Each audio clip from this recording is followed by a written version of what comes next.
Alors, ce que je vous propose aujourd'hui, c'est de créer ce logo Netflix que vous voyez ici, avec animation à l'appui. Donc, sans plus tarder, nous irons dans la pratique. Mais avant tout, sachez que j'ai créé un répertoire dans lequel, j'ai créé un répertoire logo Netflix, dans lequel j'ai mon fichier index et j'ai mon style.css, donc où je vais appliquer mes mises en page ou bien mes mises en forme, je vais dire.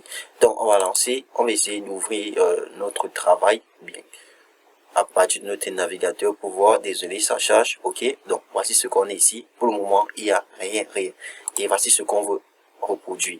On veut reproduire ici dans cet onglet-ci. Ok, allons-y dans la pratique. Ok, pour parler ces maladies. Ok, bon. Qu'est-ce qu'on va faire? Bon, je peux déjà réduire cela. Premièrement, je vais définir un titre à ma page, le titre de la page. Je vais donner ça logo Netflix, ok, logo Netflix. Et après, je vais définir une div qui aura la classe Netflix, Hop.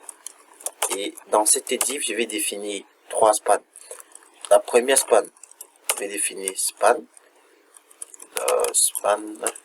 point, sera la classe left, ok. Et après, non, je sais pas. Et après, je vais juste faire un copier-coller, ok, ici. La deuxième span aura la classe center, ok. Et la troisième classe aura la troisième span aura la classe right, ok. On va directement aller appliquer du style CSS. C'est juste que au niveau de la div qui avait la classe Netflix, j'ai pas bien géré ça. Je vais juste le supprimer. Hop. Fini là. Mettre Netflix. Ok. D'accord. C'est bon. On part donc en CSS. Directement, on va cibler le body. Dans le body, il faut qu'on lui donne une couleur de fond. Celle-ci que vous voyez là, une couleur de fond. Donc, on va lui donner un background. On va donner un background. Background. C'était quelle couleur? Je vais juste copier cette couleur là. Hop. Ok. Je vais la coller ici. D'accord. On peut enregistrer, voir. D'accord. Il y a un souci là, ça ne s'enregistre pas parce que je crois bien que je n'ai pas défini le lien. En fait, le fichier qui va utiliser notre CSS, je ne l'ai pas défini. Donc c'est bon, c'est bon. On vient donc de définir ce fichier, on peut déjà actualiser et le voir. Donc voici notre background qui apparaît. On repart donc sur notre CSS. Ce qu'on voit ici, quoi, ce qu'on voit à l'original, c'est que les éléments sont, en fait, notre Netflix ou bien notre logo est centré. On va aussi faire de même. Pour ce faire, on va d'abord utiliser un display flex. On va centrer les éléments et après on va utiliser un JCC, question de les centrer, donc un Justify Content Center, un Align Item également à Center. Ok, là c'est déjà pas mal. Et après on va donner donc une hauteur, on veut que quoi, on va donner une hauteur de manière à ce que l'élément puisse se placer au centre de la page. C'est pour ça qu'on va utiliser une hauteur, on va dire 100V, 100VH. Si on ne met pas 100VH, l'élément ne va pas se placer au centre de la page, il va se placer plutôt en position du haut, ok. Donc, on peut enregistrer, mais il n'y aura rien pour le moment parce que on n'a pas encore utilisé, on n'a pas encore stylisé la classe Netflix. Pour ce faire, on vérifie dans notre code HTML, on voit ici, on aura la classe Netflix, c'est ça qu'on veut styliser, on peut directement le copier là, et puis on va donner on va prendre notre classe Netflix, et dans la classe Netflix, on va lui donner une largeur de combien de pixels? 50 pixels, et une hauteur de 250 pixels. On va donner, bon, on peut laisser là d'abord, on va voir. Ok, bon, on ne peut pas encore voir, c'est juste que pour pouvoir voir notre élément, il faudrait qu'on puisse lui définir une couleur de fond. Vous voyez, on va donc donner un background, on peut même mettre la couleur blanche d'abord, après on va l'enlever. Ok, voici donc l'élément là. Donc, imaginez si je mets ça en commentaire, donc en question de retirer la hauteur, vous allez voir que l'élément va se placer en haut. Vous voyez, l'élément est vraiment centré grâce aux propriétés display flex et tout ça, justifying content, machin truc, c'est centré, c'est super. Mais je veux que l'élément puisse se placer au centre de la page. Donc, pour que l'élément puisse se placer au centre de la page, sur les côtés, en haut et en bas, des côtés, je dois utiliser une hauteur. Donc, pour dire, je vais utiliser un sans vierge, view rate, ok, place-toi de manière centrée, donc automatique sur notre page. Ok, là, c'est plutôt cool. Ce qu'on va faire, on va continuer, on va prendre quoi? On va prendre notre span. Je crois ici, on va prendre notre sélecteur de type span. C'est ça qu'on va styliser. Ok. Donc, c'est dans notre, le parent ici, c'est Netflix. De ce dernier, c'est Netflix. Et on va directement prendre span. Ok. Et dans le span, qu'est-ce qu'on va faire? On va lui donner une largeur de 50 pixels. Ok. Et après avoir donné une largeur de 50 pixels, on va donner une hauteur de 100. De 100%, ok.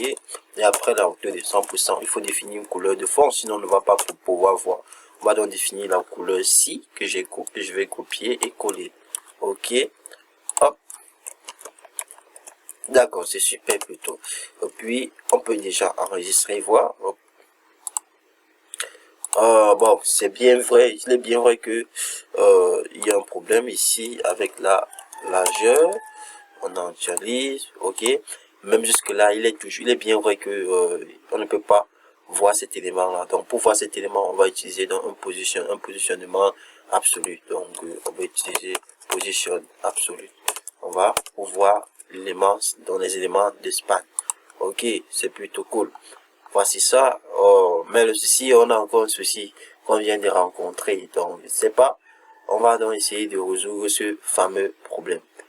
On voit que il est quitté de son parent. Vous-même, vous voyez avec moi, vous convenez avec moi que ce dernier est quitté de son parent.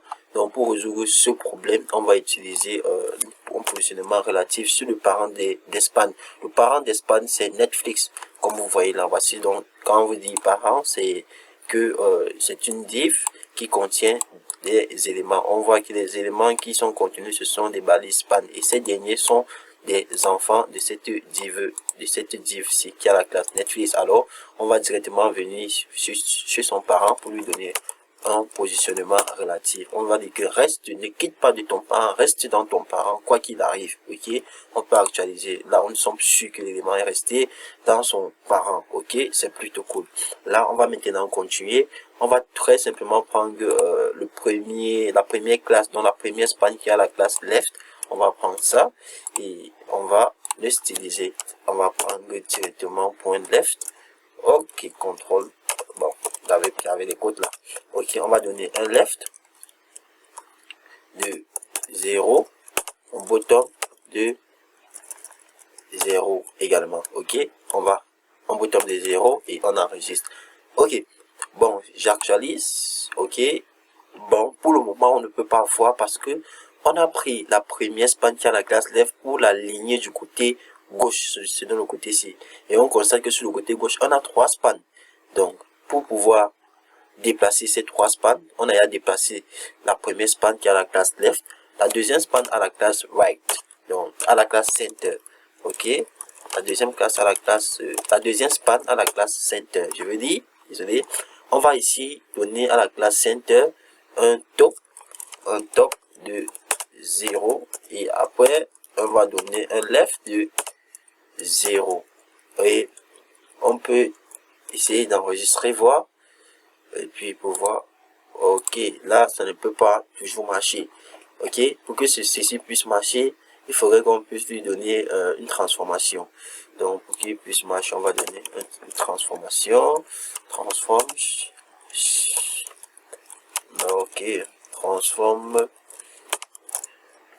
Ok, scale X. Ok, scale X. Il va un peu se déplacer vers la gauche vers la droite de 22 degrés. Ok, là, on enregistre, voir. Vous voyez, donc on a dit qu'il va un peu se déplacer vers la gauche sur l'axe des X de 22 degrés. Il a légèrement effectué une légère rotation. Et après, on regarde ce qu'on veut faire. Et du moins, on voit que l'élément aussi commence ici au bout. Donc, ce qu'on va faire, on va aussi le déplacer. Donc, on va faire quoi? On va faire un transform. un transform. Oui, on va faire un transform-origin.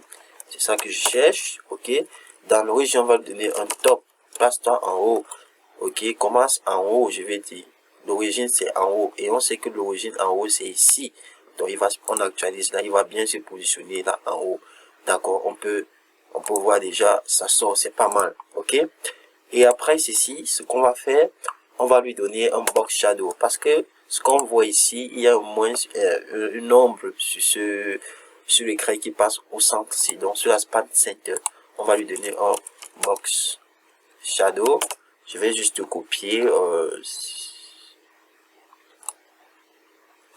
Ok, je vais coller là.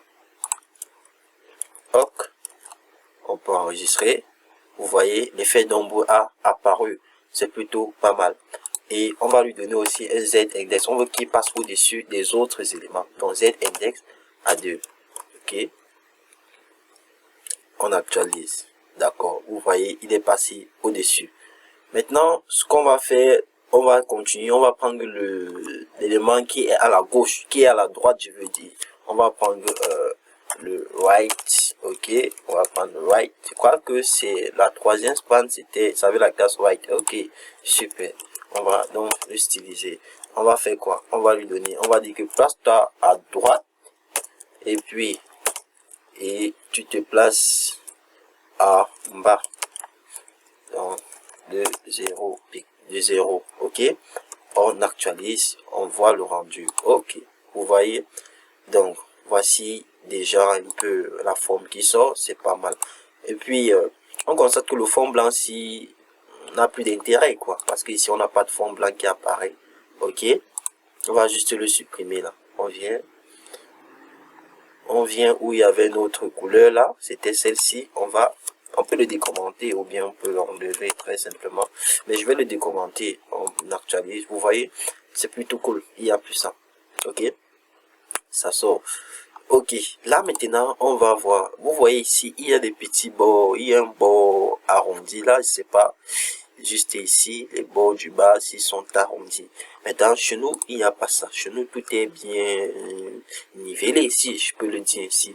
Donc, pour ce faire, on va utiliser un pseudo-élément en CSS. Donc, pour résoudre ce problème, on va utiliser un pseudo-élément en CSS. Ok? Sans plus tarder, on va utiliser quoi? On passe sur notre CSS. On va lui donner un point Netflix. 2.after. On va donner un content.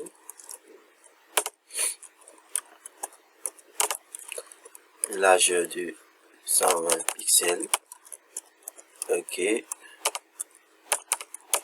120 pixels. Une hauteur de 20 pixels. Hauteur de 20 pixels.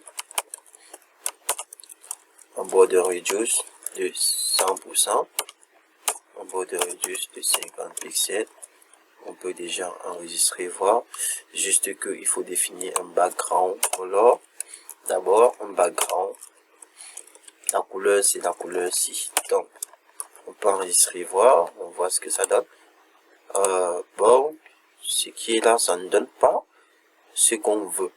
On ne voit pas l'effet d'apparition. Et pour que cet élément puisse apparaître, on doit lui donner un positionnement absolu. Donc, on va donner position absolute. Ok, on enregistre, tu vois. Ok, voici cet élément là. Il a apparu. Cet élément a apparu. Peut-être vous ne pouviez pas voir, mais chez moi je vois. Ok, mais on voit qu'il est positionné en haut. Nous on veut positionner en fait ce dernier en bas.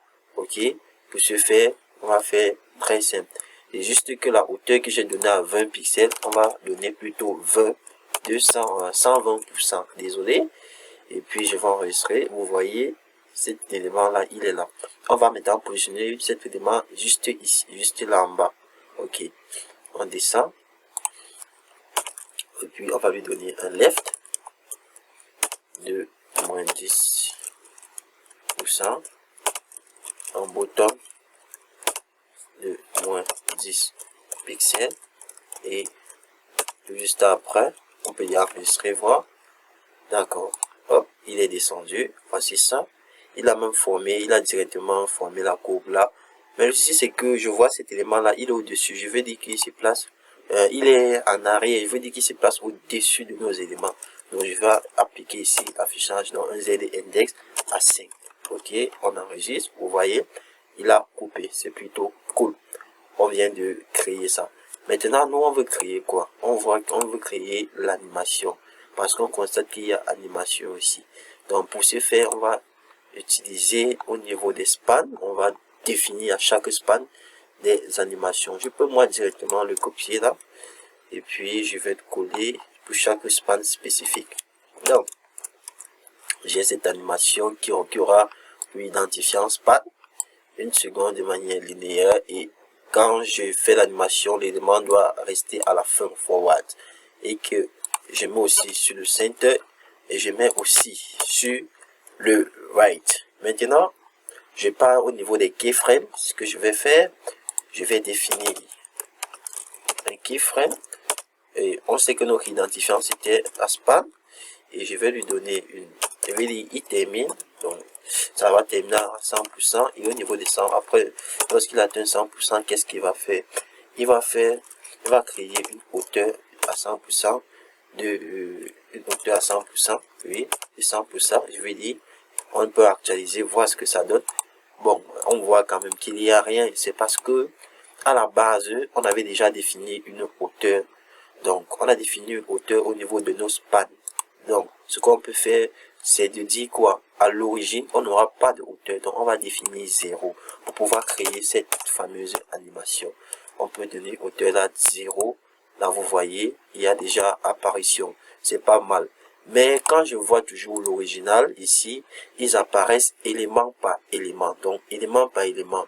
Donc, pour résoudre ce problème, parce que chez nous, ils apparaissent une fois tous les 3 à la fois, on va utiliser, pour résoudre ce problème, un délai d'animation. Donc, on va utiliser au niveau de chacune de nos spans ayant les classes left, center et right, on va utiliser un délai d'animation. On peut mettre delete, animation delay. Donc, celui-ci, il va prendre delay de 1 pixel. Donc, ce qui de 1 seconde, désolé, il va commencer, il va faire 1 seconde d'animation. Celui-ci, le deuxième va aussi prendre le relais. On va définir animation. Donc, je peux moi une fois copier. Donc, je copie ceci. Je vais le coller là. Maintenant, celui-ci, ça sera 2 secondes. Et le troisième, le right, sera 3 secondes. Ok. Donc, du coup, l'animation, si ça va faire 1 seconde, plus 1 seconde, ce qui va faire 2, c'est l'élément s'ancrer ici, et 3 secondes, ce qui va faire 3 fois, qui est l'élément right de notre span ici. On peut actualiser et on peut l'enregistrer et actualiser. Voilà ça. Frappe 1 seconde, 2 secondes, 3 secondes. On actualise encore. 1 seconde, 2 secondes, 3 secondes. Voici ça. 1 seconde, 2 secondes, 3 secondes. Ok. Sur ce, j'espère que ce tutoriel vous a plu. Si c'est le cas, n'hésitez pas à liker, à vous abonner et à partager la vidéo, car on va beaucoup travailler, beaucoup travailler, créer des pages, ainsi de suite.